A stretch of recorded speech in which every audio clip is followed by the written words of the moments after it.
তৈরি হয়ে গেছে আমার চিকেন। প্রথমে আমি একটু লবণ দিয়ে নিচ্ছি,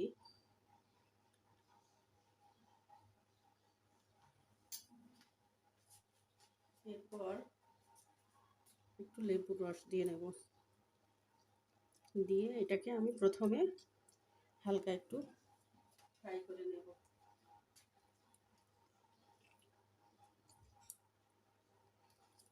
এটাকে ভালো করে লবণটা একটু আর লেবুর রসটা আর লবণটা ভালো করে ভিতরে মাখায় নিয়ে আমি হালকা একটু ফ্রাই করব। এরপরে আমি আসল রান্না বান্নায় যাব। দেখুন এটাকে আমি মাখায় ফেলছি। এখন আমি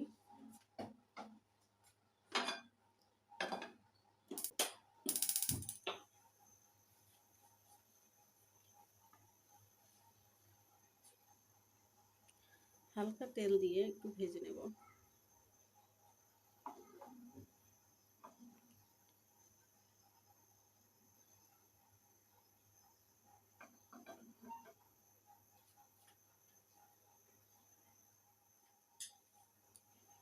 চিকেনগুলো একটা একটা করে দিয়ে আমি সাদা করে ভাজবো।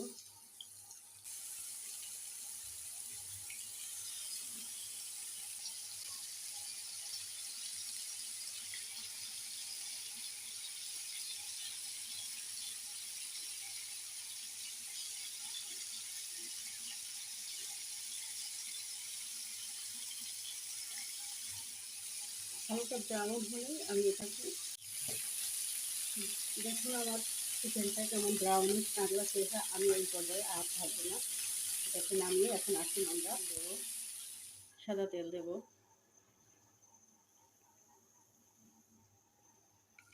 এলাচ দারচিনি আর তেজপাতা দিয়ে দেবো। এখন দেখছি কিছুক্ষণ হালকা করে ভাজবো পেঁয়াজটা, তারপরে আমরা অন্যান্য মশলাগুলো দেবো। এই পর্যায়ে আমি দেখুন এখানে আমি গুঁড়ো মশলাগুলো রেখেছি। এখানে হলুদ, মরিচ আর জিরে ধনের গুঁড়াটা আমি পেস্ট করে রাখছি, পানি দিয়ে পেস্ট করে গুঁড়া মশলাগুলো পেস্ট দিলে ভালো হয়, কারণ গ্রেভিটা সুন্দর হয়। আর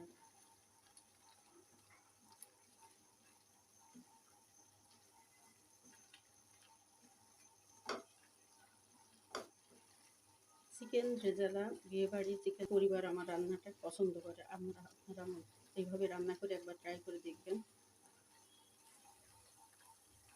বিয়েবাড়ির চেয়ে ইনশাল্লাহ ভালো হবে।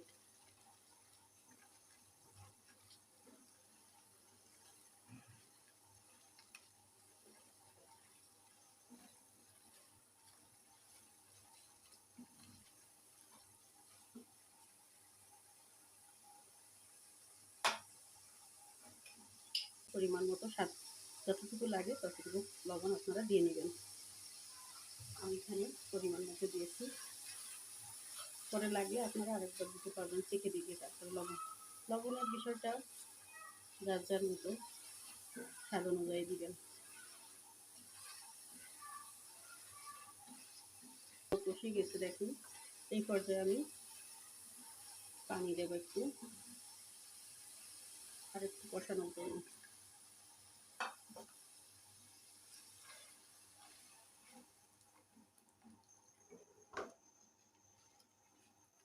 এই পর্যায়ে আমি অন্যান্য উপকরণগুলো অ্যাড করব। এখানে আমি ফেটিয়ে রাখছি টক দইটা দিয়ে দিচ্ছি।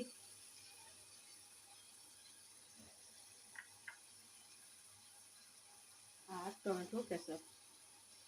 টমেটো ক্যাচাপটা দিবেন, কারণ রেজালাতে টমেটো ক্যাচাপটা দিলে স্বাদটা বেশ ভালো আসে।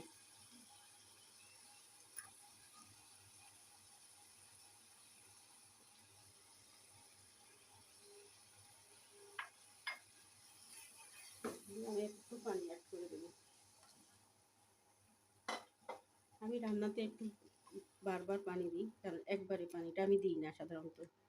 একবারে কোনো কিছুতে পানি দিয়ে দিলে দেখা যাবে তরকারি বা কোনো রান্নার টেস্টটা অন্যরকম হয়ে যায়। এজন্য একটু আমি বারবার অল্প অল্প করে পানি দিই।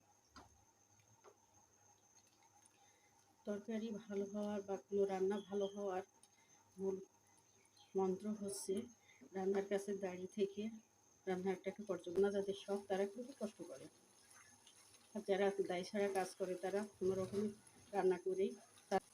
যেহেতু আমি এখানে টক দিয়ে দিয়েছিলাম তাই একটু চিনি দিয়ে দিচ্ছি।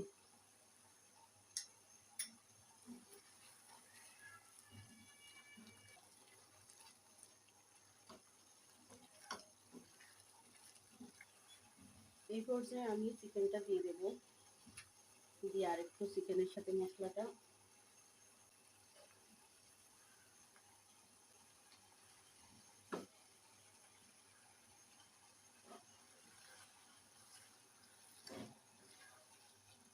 চিকেনের সাথে মশলাটা যখন মাখামাখি হয়ে যাবে ভালো, তখনই আমি পরিমাণ মতো ঝোলের পানি দিব চিকেনটা আরও একটু সিদ্ধ হওয়ার জন্য।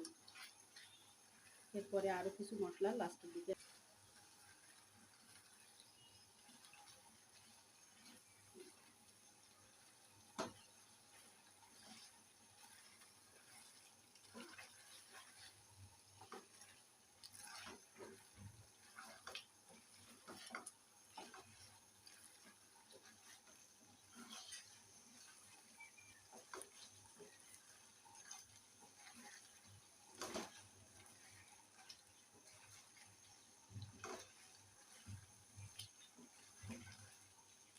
হওয়া দরকার আর যতটুকু ঝোল রাখার দরকার সেই পরিমাণ করে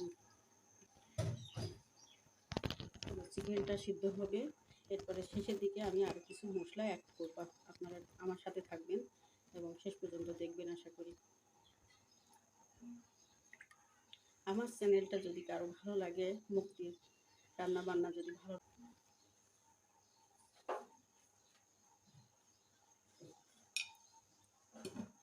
আমরা 10 মিনিট পর ফিরে আসবো। এই পর্যায়ে আমি কিছু মশলা অ্যাড করব। এখানে আলু বখরা আর কিশমিশ আছে। আলু বখরা এবং কিশমিশটা রেজালাতে দিতে হবে। রেজালাতে দিলে কিশমিশ আর আলু বখরাতে রেজালার স্বাদটা আরও ভালো হবে।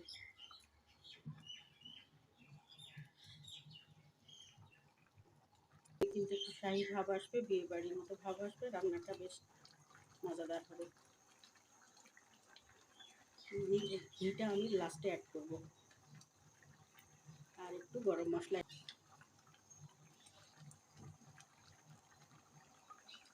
এই পর্যায়ে আমি একটু গরম মশলা ঘি দিয়ে দেব।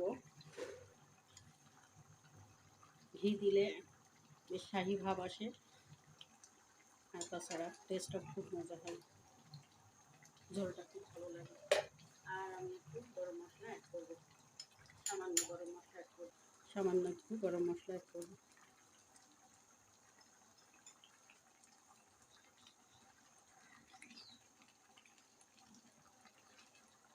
এভাবে মিডিয়াম টু লো হিটে আরও 5 মিনিট মতো রান্না করতে হবে, আর একটু ঝোল থাকতে হবে।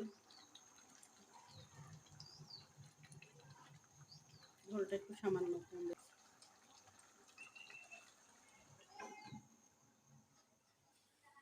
তৈরি হয়ে গেছে আমার চিকেন রেজালা, বিয়ে বাড়ির স্বাদের চিকেন রেজালা। আশা করি আপনাদের ভালো লাগবে, বাসায় আপনারা এটা ট্রাই করবেন।